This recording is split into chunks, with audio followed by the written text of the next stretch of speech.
일단 앞서서 말씀드린 것처럼 시장의 흐름이 나쁘지 않습니다. 외국인도 지금 코스피로는 5거래일째 들어와 주고 있고 네, 그렇죠. 뭐 지수상으로 봤을 때 어제는 뒷심이 조금 빠지기는 했지만 또 하락하지는 않았단 말이죠. 뭐 대외적인 불확실성이 리스크이기 때문일 텐데 트럼프 취임을 앞두고서도 저희가 조금 계속해서 상승을 할 수 있을까요? 뭐 제가 한번 질문 한번 드려볼게요. 네. 이제 학창시 요즘에는 이제 그런 일이 없지만 옛날에 우리 때는 어떤 이제 상황이었냐면은 뭐 학생들이 이제 벌을 받지 않은 선생님 네. 받으면 이제 매를 맞습니다. 매를 맞으면 먼저 맞는 사람이 유리할까요? 아니면 뒤에 맞는 사람이 유리할까요?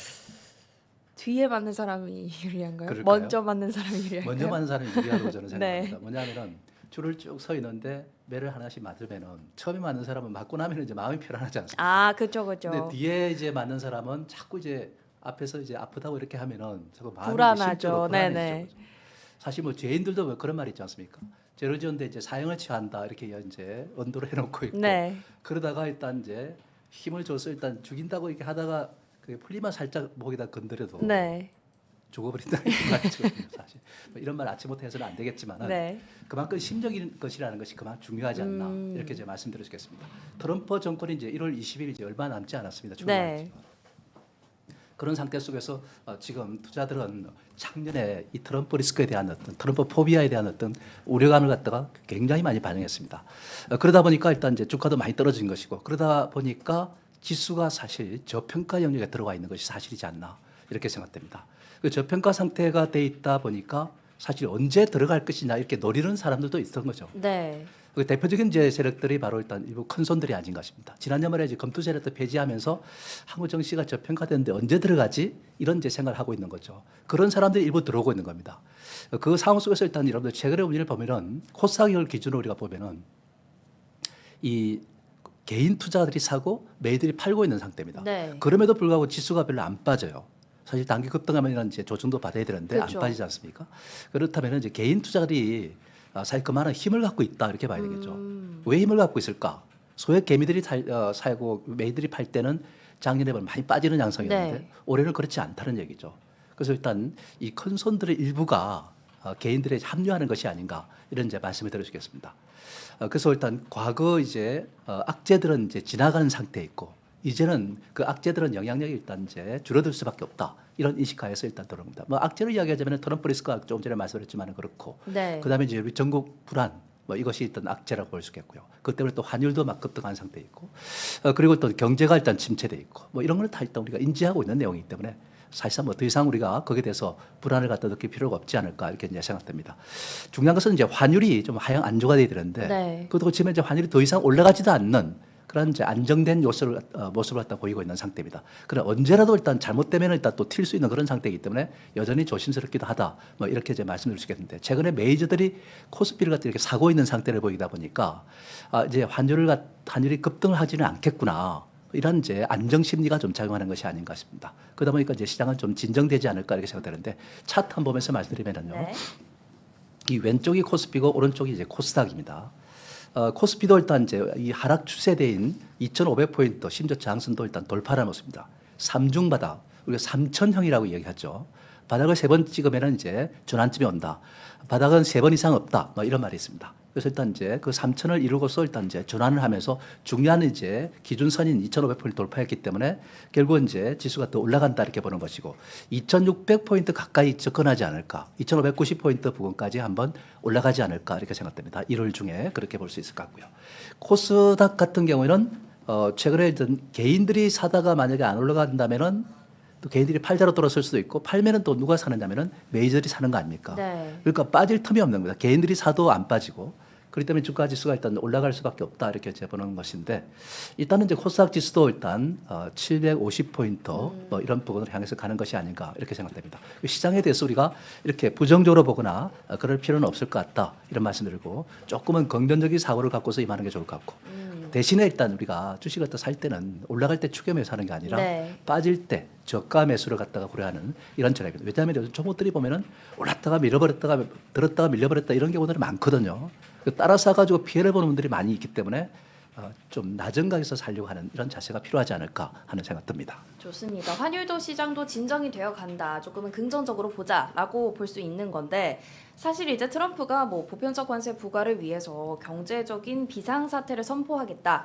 이런 소식도 나오면서 미증시가 혼조를 보였고 이제 10년물 국채금리도 굉장히 튀면서 뭔가 우리 시장에 영향이 있지 않을까 했는데 어제는 그래도 잘 끌어간 것 같습니다. 근데 이게 계속해서 이슈가 된다면 우리 증시에 분명히 부정적인 영향이 조금 있지 않을까요? 네, 일단은 이제 뭐 경제적 여건을 본다면은 우리 시장에 대해서 좋게 이야기할 수가 있는 그런 여건은 아닙니다. 네. 근데 사실 이런 말이 있지 않습니까? 최악의 상황이 최고의 기회다. 뭐 이런 말이 있습니다. 네. 그렇기 때문에 이제 가장 이제 우리가 식물들을 갖다 보면은 가장 이제 내가 죽을 운명에 처했다. 그러면 마지막에 꽃을 갖다 확 피웁니다. 오. 그런 이제 서양에도 이제 그런 격언이 있기도 한데 사실 대나무 같은 것을 우리가 보면은 대나무가 일단 오래 생활하다 보면 뿌리가 막 서로 뻗치다 보면 이제 살아갈 토양 환경이 안 된다는 얘기죠. 네. 그러다 보면 이제 대나무가 마지막으로 세계 마지막으로 꽃을 피우면서 일단 그다음에 이제 죽는 상태를 보이게 되는 거죠. 우리가 보통 보면 이제 난을 키우다 하더라도 보면은 이게 물을 자꾸 주면은 꽃이 안 펴요. 오. 내가 일단 죽을 운명이다. 네. 그래서 빨리 자손을 버텨야 되겠다. 이런 운명이 이제 다가오면 꽃을 피우는 겁니다. 네. 그래서 일단 꽃을 피울 시기가 되면은 물을 주지 않는 게 바람직하다 이렇게 우리가 보는 것이죠. 그렇듯이 사실상 최악의 상황, 이 상황을 갖다가 이제 형성될 때 시장도 일단 안정을 찾는 것이다 이렇게 볼 수 있는데 사실 지금 상황을 보면 이제 우리가 금리 문제가 중요합니다. 미국 국채 금리를 갖다 이렇게 여러분들 한번 보시면은 10년물짜리인데 이렇게 지금 올라가고 있습니다. 지난 2024년 고점을 뚫었고 2023년 연말에 일단 이제 고점을 향해서 이제 올라가고 있는 상태입니다. 이렇게 올라가는 것은 미국이 고용이라든지 PMI 제조라든지 서비스 제조라든지 이런 것들이 다 PMI 제조 이런 서비스 제조 이런 것들이 다 좋아지고 있다는 것이죠. 그리고 일단 고용도 일단 좋은 모습이고 이런 이제 환경이 조성돼 있다 보니까 미국은 일단 금리를 갖다가 낮추면 안 됩니다. 낮추면 네. 더 이상 물가가 올라가서 인플레이션이 자극되는 것이기 때문에 이런 이제 환경 속에 있다면 사실 우리나라는 그럼 어떻게 이제 봐야 되느냐? 미국이 금리가 높은 것들을 유지하다 보면은 그렇지 않아도 일단 기준금리가 높은 상태인데 우리가 만약에 일단 경기 부양을 위해서 경기가 너무 안 좋으니까 금리를 낮춘다 이렇게 됐을 때는 사실상 그렇습니다. 우리나라의 돈은 이제 높은 금리로 옮겨가는 것이기 때문에 우리나라의 돈들이 일단 미국으로 쏠려갈 수밖에 없는 네. 거죠. 이렇게 되면 이제 달러를 매입하고 우리나라를 팔게 되는 겁니다. 외환시장에서. 그 달러 매입하면 달러 가치 올라가게 되는 것이고 달러 가치 올라가면 환율이 올라가게 되는 것이고 환율이 만약 1,500원 넘어가면은 지금 외환 불안이 이제 네, 일어날 그렇죠. 수밖에 없죠. 이런 이제 환경이 조성되는 거죠. 그렇기 때문에 우리나라도 일단 금리를 인하해야 될 그런 이제 상황이지만은 인하할 수 없는 여건이 네. 조성되어 있는 겁니다. 그때는 우리 경제가 사실상 좋을 수 있는 여건이 아니죠, 사실. 그래서 사실상 우리가 좀 투자가 좀 어렵지 않나 하는 생각됩니다. 그럼에도 불구하고 작년부터 일단 외국인들이 조금씩 일단 한국 정시에 대해서 좀 들어오고 있는 것도 사실입니다. 그렇기 때문에 우리가 수급적으로 너무 불안하게 볼 필요는 없지 않을까 하는 이런 이제 말씀을 드릴 수 있는 것이고요. 네. 그래서 일단 이제 이런 이제 여건 속에 있다는 것을 우리가 잘 인지를 하고 가되 이것 때문에 우리가 지수가 못 가는 건 아닙니다. 그렇죠. 다만 저평가되어 있기 때문에 그래서 네. 세계적으로 봤을 때 한국만큼 저평가된 곳이 없기 때문에 그래서 국제 투자가들 입장에서는 저평가된 국가를 갖다 찾아 나서는 것이죠. 그게 바로 타겟이 한국이 될 수 있다 이렇게 우리가 봅니다. 다만 경제가 아직까지 좋은 상태가 아니고 이런 상태이기 때문에 빠르게 올라가기는 어렵다. 네, 뭐 네. 이런 점은 우리가 잘 참고해야 됩니다. 우리가 이 경제를 갖다 이야기할 때 GDP를 갖다 기준으로 삼지 않습니까? 네. GDP를 기준으로 우리가 우리나라에서 소비가 좋습니까? 투자가 이루어집니까? 아니면 정부의 재정 상태가 좋습니까? 아무것도 좋은 게 없어요. 네. 오로지 수출입니다. 수출을 갖다가 하려고 하는데 미국이 트럼프가 제동을 건다면은 보호무역제를 한다면 우리는 힘들 수밖에 없죠. 그래서 GDP는 이제 좋을 수가 없는 것이고. 그다음에 일단 이제 GDP라는 것은 이제 이 총통화 증가와 그다음에 유통 속도를 곱한 겁니다. 유통 속도라는 것은 내가 1분기 중에 내가 일단 구매를 했습니다. 구매를 했으면 이제 돈이 나가죠, 그죠? 그 나간 돈을 갖다가 그 사람은 또 다시 또 제품을 구매하고 네. 이렇게 몇 사람의 돈을 거치느냐를 갖다 우리가 유통 속도라 그래요. 벨라스티라고 하는데 이걸 곱한 것이 GDP라고 우리가 이야기하는 겁니다. 근데 유통 속도가 지금 이제 없어요, 지금 안 돼요. 그렇기 때문에 돈은 풀더라도 유통 속도가 돌지 않는다면은 소비가 안 된다는 뜻이죠, 그죠? 이런 상태가 된다면 GDP가 좋을 수가 없습니다. 그래서 제가 볼 때는 올해 GDP 성장률이 1.5%도 좀 쉽지 않지 않을까. 네. 좀 비관적인 생각을 갖고 있습니다. 그렇기 때문에 우리가 지수가 좋지는 않은 환경이지만은 시장이 좋을 수 없는 환경이지만은 네. 그렇게 빨리 갈 수 없는 환경이지만은 그래도 조금씩은 회복해가는 그런 과정이 전개되지 않을까 이렇게 이제 말씀을 드릴 수 있겠습니다. 알겠습니다. 환경 자체는 뭐 좋지 않지만 그래도 회복해 나가는 국면이다. 인지는 하되 뭐 투자 관점에서 참고하는 정도로 내용들 체크해 주시면 좋을 것 같고요. 자, 이제 1월이 그래도 모멘텀 플레이 하기에는 좋은 달이죠. 이제 첫 번째 그렇죠. 이벤트로는 CES가 끝이 났고 다음 이벤트로 이제 JP모건 헬스케어 컨퍼런스 요게 이제 열릴 예정인데 관련해서 바이오주에 대한 투자 전략 같은 거는 어떻게 보실까요? 뭐 바이오종 우리가 아시다시피 당장 일단 우리가 생각 다음 주에 일단 13일부터 16일까지죠. 네. JP 모건 헬스케어 이제 컨퍼런스가 이제 열리게 됩니다. 근데 사실 뭐 이거 열어봤자 뭐 거의 뭐 매달 이제 이렇게 회의가 일단 잡혀 있는 상태인데 네. 그래도 그거 해봐도 일단 주가가 실제로 그렇게 뭐 올라가거나 그렇지는 않습니다, 사실. 다만 그 기대 심리가 이제 좀 있을 수가 있다. 네. 이렇게 우리가 보는 것이고 그런 점에서 하나씩 일단 우리가 관심을 둘 수 있지 않을까 이렇게 생각되는데 이 JP 모건 헬스케어에 일단 이제 초청을 받은 기업들이 이제 있습니다. 물론 네. 뭐 여러 가지가 너무 많아서 일단 이제 제시하기는 그렇지만은 이 알테오젠이라든지 셀티론이라든지 리가켄 바이오라든지 뭐 ABL 바이오라든지 네오 이문텍이라든지 뭐 이엔셀이라든지 이런 거 이외에도 또 많은 기업들이 이제 있는데 사실 이런 종목들에 대해서 우리가 관심을 둬야 되지만은 그것에 뭔가 가시적인 성과가 일단 나와야 되는 거죠, 그죠? 예를 들면 가스면 일단 이제 엘로가 터진다든지 뭐 이런 것이 일단 떠져야 일단 주가가 제대로 올라갈 수 있지 않겠습니까? 그래서 기대 심의에서 일단 좀 주가가 좀 반등을 할 수도 있지만은 지속성 갖다 가지려면은 뭐 그래서 일단 이제 엘로를 갖다가 할 수 있는 그런 기업들이 좀 유리하지 않을까 싶게 생각되고 그다음에 일단 이제 CDMO 위탁 생산 개발 네. 뭐 이것을 하는 이제 기업들도 일단 우리가 또 주목을 할 수 있는 것이고 그 엘로와 일단 이제 CDMO 물론 FDA 승인을 갖다가 기다리는 종목들은 또 그만큼 유리하다 이렇게 우리가 볼 수 있겠죠. 뭐 그런 종목들에 우리가 좀 포커스를 맞추는 게 좋지 않을까 하는 이런 이제 말씀드리겠고요. 재무 상태가 좋지 않은 기업들은 우리가 배제해야 됩니다. 제약바이오는 일단 이제 기술 특례 상장을 해놓고 있기 때문에 사실 폐지가 안 됩니다. 네.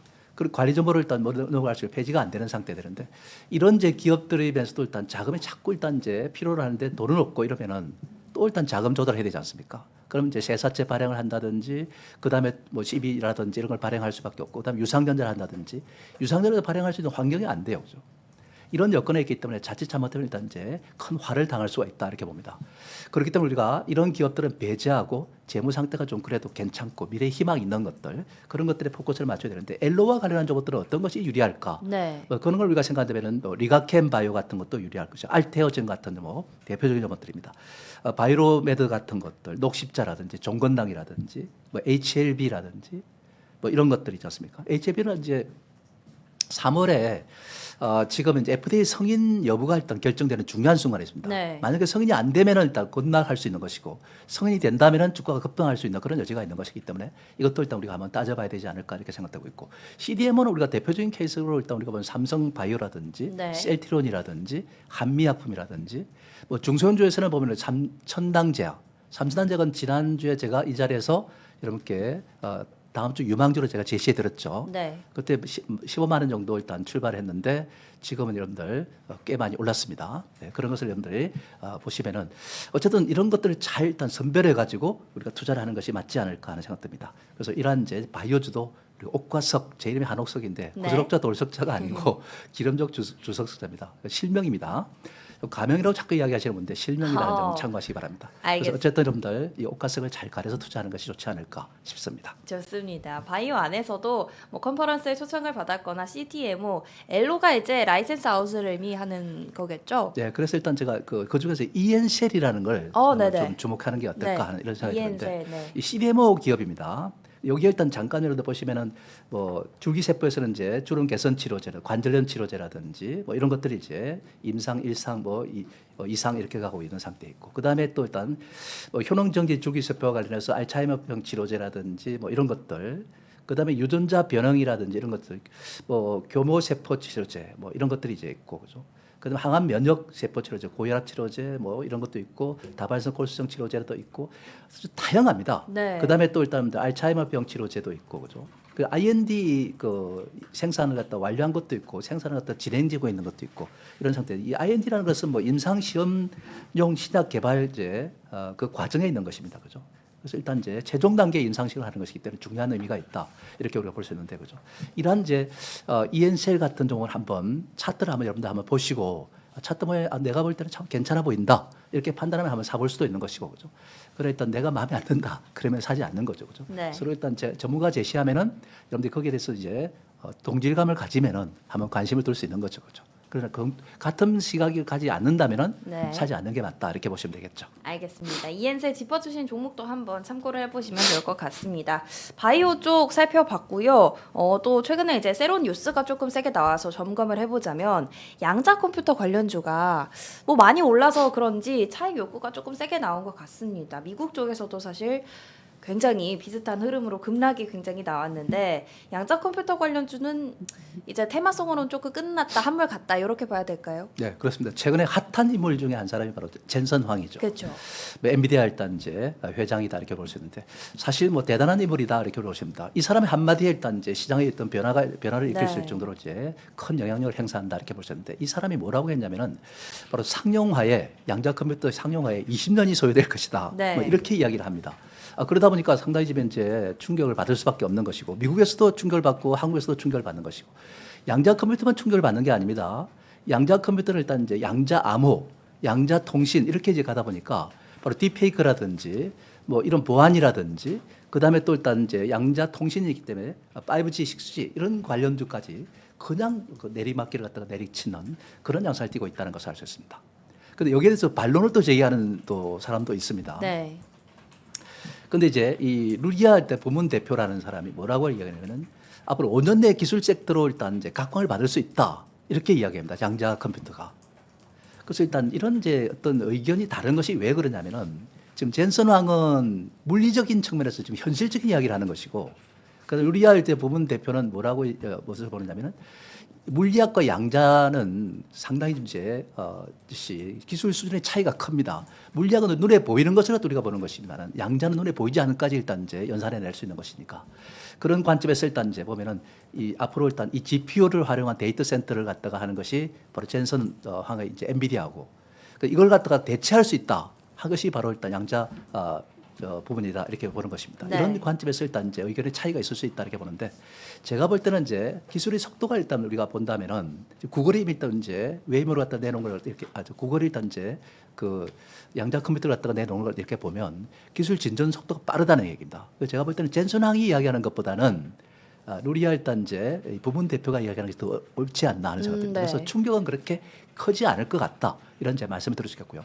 아마 단기적인 충격으로서 일단 끝나지 않을까 싶습니다. 다만 당장 올라가기는 쉽지 않다. 네. 그래서 반등은 팔아주고 밑으로 떨어지면 사서 반등은 팔아주고 하는 이런 이제 단기 매매 치고 빠지는 히트앤런 전략 이런 것들이 필요하지 않을까 싶습니다.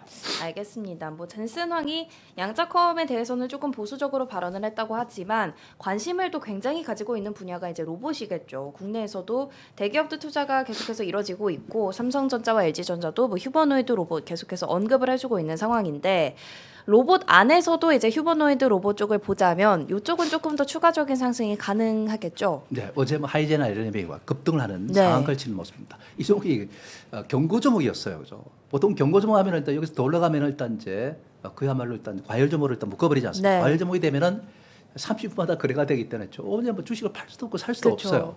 이런 이제 상황 속에도 불구하고 지금 급등을 했던 이런 양상입니다. 이 종목이 바로 일단 이제 지금 레인보우 로보틱스와 더불어서 이제 휴머노이드의 대표적인 이제 로봇주입니다. 네. 그런데 이 종목들이 휴머노이드 주가 왜 이렇게 주목을 받을까? 삼성에서 일단은 대기업이지 않습니까? 이게 지금 현재 상태에서 로봇 이제 M&A가 됐지 않습니까? 그런 상태에서 삼성에서는 일단 앞으로 추가적으로 휴머노이드 로봇을 갖다가 인수하겠다. 네. 적극적으로 투자하겠다. 이런 입장을 밝힌 바가 있고 LG전자도 여기에 뒤질세라 바로 우리도 일단 휴머노이드 일단 투자를 갖다가 하겠다 하고서 일단 이야기를 하고 있습니다. 이미 미국 빅테크들은 휴머노이드 일단 진전 속도가 굉장히 빠른 상태입니다. 여기에 경쟁을 뒤져버리면 안 되는 거니까 그래서 일단 지금 이제 이 기업들이 인수전에 나서는데 네. 그게 혹시 일단 지금 휴머노이드 관련주가 일단 이제 M&A 타켓이 되지 않겠는가 그런 이제 기대감이 바로 일단 이제 줍니다. 그래서 일단 휴머노이드가 미래 일단 이제 이 빅테크들의 일단 이제 먹거리 그 핵심이 되지 않겠는가 이렇게 이제 말씀드리겠습니다. 그만큼 일단 이제 앞으로 기술 발전과 더불어서 휴머노이드가 아마 이 사람을 일단 대체하는 그 생산 현장의 사람을 대체하는 이런 모습으로 일단 이제 변화돼 갈 가능성이 높지 않나 이렇게 생각됩니다. 그래서 앞으로 이제 비전이 있다고 보면은 네. 조정을 받을 때는 한번 좀 매수해도 괜찮지 않을까 하는 생각됩니다. 그래서 일단 이제 레이모 로티스도 마찬가지면은 지금 다른 여타 종목들도 조정을 보일 때는 매수할 수 있는 기회로 삼는 것도 괜찮을 것 같다는 생각 듭니다. 좋습니다. 휴머노이드에 대한 기대감, 성장성이 크기 때문에 조정 시 매수를 해보자라고 의견을 주셨고요. 지금 기대감을 가지고 있는 키워드가 한 가지 더 있다면 이제 유리기판 요거겠죠. 그렇죠. 어제 최태원 회장의 말 때문인지 뭐 SKC를 필두로 해서 이제 유리기판 관련주들이 조금 움직이는 양상을 보였는데 사실 유리기판이 이제 뭐 꿈의 기판이다 이런 얘기 있잖아요. 어쨌든 양산을 시작하기 위해서는 고객사 확보가 굉장히 중요하고 어떤 실적이 지금 가시화되지 않은 상황에서 기대감만 가지고 저희가 쫓아가기에는 그래도 괜찮을지 어떻게 보실까요? 이제 유리기판은 이제 올해 아니면 내년이 일단 이제 상용화의 원년이 될 것이다. 네. 이렇게 본다면 일단 지금은 이제 관심을 갖지 않을 수 없습니다. 기존에 일단 이제 플라스틱 기판은 우리가 이제 보통 이렇게 보면은 하얗게 해가지고 녹아버리는 경우가 많이 있습니다. 네. 파란색 일단 이제 그 일단 판이 일단 녹아버리는 경우가 많습니다. 왜 그러냐면은 열이 가해지다 보니까 녹아버리는 거죠. 근데 플라스틱 기판은 이렇게 역시 열에 약하다는 겁니다. 네. 그리고 휜다는 겁니다. 이런 상태가 되면 단점을 갖다 많이 보유하고 있는 상태에 있고, 그죠? 같은 어떤 크기로서도 일단 이제 그만큼 용량이 적다는 겁니다. 그래서 유리기판을 일단 얇게 일단 만들 수 있는 것이고 휘지도 않고 그러면서 일단 이제 또 그만큼 이제 열에 강하고 이런 장점들이 있습니다. 그러다 보니까 일단 AI에 가장 적합한 바로 일단 기판이 바로 유리기판이다 이렇게 네. 보는 것이죠. 그런 점에서 본다면은 앞으로 이제 AI를 하면은 많은 일단 이제 지금 연산을 해내야 될 입장이다 보니까 열이 많이 이제 날 수밖에 없습니다. 그러다 보니까 일단 이제 유리기판으로 갈 수밖에 없는 그런 환경이다 이렇게 보죠. 그러면서 일단 이제 최태원 회장이 누구를 만났냐면은 바로 이제 엔비디아 일단 젠슨 황을 만나고 네. 바로 와가지고 뭐라고 하냐면 그렇죠. 우리 유리기판 나 팔고 왔어. 방금 팔고 왔다 네. 이렇게 이야기합니다. 그렇게 얘기하니 그렇다면 누구한테 팔았냐? 그쵸. 엔비디아에 팔았다는 거 네. 아닙니까? 엔비디아 패밀리로 된다는 거 아닙니까? 그러니까 이제 굉장히 이것은 이제 좋은 재료가 될 수 있지 않을까 싶습니다. 그래서 보통 이제 오버하는 경우가 있기는 하지만은 그만큼 일단 유리기판이 이제 거의 상용화에 가까이 와 있다. 뭐 이렇게 우리가 보시면 될 것 같습니다. 그래서 AMD라든지 브로드컴이라든지 인텔이라든지 그막 애플이라든지 전부 일단 유리기판 쪽으로 일단 다 가지 않을까 이렇게 생각됩니다. 그런 상태가 되기 때문에 앞으로 수요가 폭발적으로 일어날 수 있다는 점에서 우리가 봐야 될 것 같고요. 우리가 주목할 수 있는 부분은 뭐 필옵틱스가 가장 일단 저는 기술의 진전이 네. 있고 장비도 일단 먼저 이제 개발했고 그다음에 JNTC 같은 이런 점은 아직 들어올라 있는 상태입니다. 이런 점들에 한번 주목해 볼 필요가 있지 않을까 이렇게 제 생각이 됩니다. 그래서 일단 그래서 일단 JNTC 같은 유리기판 쪽에서도 보면은 추세를 갖다 이제 겨우 돌파를 시도하는 모습이 있습니다. 그죠? 이런 것들을 일단 이제 우리가 매수의 대상으로 삼는 것도 괜찮을 것 같다. 오늘만 진통이 있다면은 진입할 수 있는 기회가 아닌가 싶습니다. 알겠습니다. 상용화까지 거의 왔기 때문에 짚어주신 종목까지 참고를 해보시면 좋을 것 같습니다. 또 유리기판처럼 이제는 반도체 소부장 안에서도 뭐 액침 냉각이나 종목별 뭐 밸류체인별로도 사실 흐름이 굉장히 다르게 나오는 것 같은데 반도체 시장 안에서도 저희가 어떤 종목군들이 조금 더 유리한 쪽을 가지고 있을까요? 반도체에서 우리가 보면은 최근에 하락 기조를 유지하다가 일단 상승 기조로 돌아서는 종목들이 많이 나오고 네. 있습니다. 뭐 이것은 뭐 다양한 부분에서 일단 일어나고 있는 상태인데 그 중에서 일단 이제 방향을 먼저 일단 진행해 나가는 것들이 있습니다. 그 디자인 하우스 같은 거 이런 것들이 일단 이제 그렇고 그다음에 액침 냉각도 일단 지금 좋아지고 있는 상태입니다. 네. 액침 냉각을 앞으로 일단 이제 원전을 지어가지고 무슨 하려면 많은 비용이 들고 기간도 많이 소요되는 상태가 되는데 이 냉각을 시켜서 하다 보면은 효율성을 높일 수가 있는 거죠. 네. 그런 점에서 일단 의미가 있고 또 소켓 관련도 일단 주목을 해야 되지 않을까 이렇게 생각됩니다. 물론 조금 전에 유리기판도 일단 말씀드렸지만은 유리기판이 가장 저는 유리하다 이렇게 보는 것이고 그다음에 일단 액침 냉각이라든지 소켓이라든지 디자인 하우스 같은 이런 것도 우리가 좀 관심을 갖는 게 필요하지 않을까 싶고 뭐 AGI라든지 뭐 이런 것들은 이제 좀 한 1, 2년 후로 가서 일단 우리가 보는 게 좋을 것 같고 그래서 이런 종목들에 한번 관심을 두는 게 좋지 않을까 싶습니다. 알겠습니다. 자, 이렇게 반도체 안에서도 여러 가지 흐름들을 살펴봤고 사실 시장을 보고 있자면 뭐 양자, 로보 이렇게 테마성 움직임도 있고요. 짚어주신 대로 반도체 안에서도 굉장히 돌아서는 종목들 많고요. 하루가 다르게 조금 움직이는 종목들, 업종 등이 다릅니다. 뭐 대응할 전략이나 또 저희가 주목해볼 만한 종목 같은 거 있을까요? 네, 일단은 이제 우리가 좀 전에 일단 우리가 쭉 살펴봤지만은 일단은 이제 그중에 조선을 일단 이야기 말씀 안 드렸는데 네. 조선은 일단 여전히 관심을 둬야 된다 이렇게 보니까 물론 뭐 급등했던 우측을 따라잡기는 좀 그렇지만은 지금 인도에서도 일단 이제 러브콜을 보내고 있는 상태에 있고 미국에서도 일단 트럼프가 러브콜을 보내고 있는 상태에 있다면은 조선을 일단 이제 앞으로 수주가 굉장히 좋아질 것 같다는 생각이 듭니다. 그래서 이제 기존에 이제 민간 부분에 일단 조선이 중요하겠지만은 지금은 이제 군함 쪽에서 일단 수주가 많아질 수 있다는 점을 알 수 있습니다. 미국과 일단 이제 수주를 갖다 맡게 되면은 미국 위에 국가들에서 한국에 일단 이제 수주 요청이 많이 들어올 수가 있다는 얘기죠. 네. 그런 점에서 우리가 본다면 앞으로 기대가 상당히 크다 이렇게 볼 수 있고 뭐 삼성중공업이라든지 이런 것들이 이제 주목이 되겠죠. 좀 덜 올랐다는 상태에 있고 그 동시에 일단 해운도 일단 이제 관심을 또 가져야 되지 않을까 하는 이런 생각 들기도 합니다. 그 중소 테마에서는 일단 유리기판, 로봇이라든지 이런 쪽에 일단 주목하고 어제 로봇 쪽 올라가는 것을 보면은 아마 AI라든지 자율주행이라든지 뭐 그다음에 로봇이라든지 이런 것들이 순환배가 또 돌아갈 수 있는 그런 환경이 또 들어오지 네. 않을까 이렇게 생각됩니다. 바이오전은 이제 엘로가 기대되는 종목들 순환배가 너무 빠르기 때문에 종목별로 일단 여러분들 급등할 때 따라 사는 게 아니라 바로 일단 좀 좋은 환경에 있는 것들을 갖다 눌림이 있을 때를 갖다 이용해서 사가지고 반등할 때 팔아주는 쪽으로 네. 그렇게 포커스를 맞추는 게 좋지 않을까 이렇게 생각됩니다. 히트핸들은 전략이 필요한 거죠. 그래서 지금 이제 우리가 이야기했던 이 군소 테마들에서 일단 이제 반락이 나오면은 매수하고 그것이 반짝오르면은 매도하는 전략 네. 이렇게 이제 가는 게 좋지 않을까 하는 그런 생각이 듭니다. 좋습니다. 전략 살펴봤고요. 저희가 또 그런 전략을 활용할 수 있는 종목 같은 거는 어떤 게 있을지 조금 꼽아 주실까요? 네, 지난주에 제가 삼천당 제약을 네. 말씀드렸죠. 삼천당 제약이 많이 올랐습니다. 네. 여러분들. 앞으로 더 올라갈 수 있는 것이고 그렇죠. 네, 그렇듯이 오늘은 이제 삼성전기를 여러분께 말씀을 드리도록 하겠습니다. 네. 삼성전기는 아시다시피 이제 이렇게 이제 대형주입니다. 대형주 여러분들 좋아하지 않는데 좀 안정적으로 수익을 갖다 한번 추구해보라 이런 이제 관점에서 말씀입니다. 많이 빠졌고 그다음에 이제 1차 상승 후에 조정을 갖다가 2차 랠리를 할 수 있는 그런 여건에 있는 거죠, 그죠? 최근에 뭐 전고체 배터리 이제 소형 전고체 배터리에 일단 진출해 가지고 지금 현재 가시적 성과를 갖다 기다리고 있는 상태에 있습니다. 그리고 인공지능 시장에서 일단 가장 이제 주목할 만한 우리나라 대기업 중에 하나다 이렇게 우리가 보시면 되겠죠, 그죠? 그래서 이 삼성전기를 갖다가 매수해서 꾸준하게 홀딩해 나가는 전략 이런 것이 좀 필요하지 않을까 하는 생각됩니다. 좋습니다. 삼성전기 주목을 해보시면 좋을 것 같고요. 이렇게 해서 금요일 아침 함께 해주셨습니다. 오늘 말씀 감사합니다.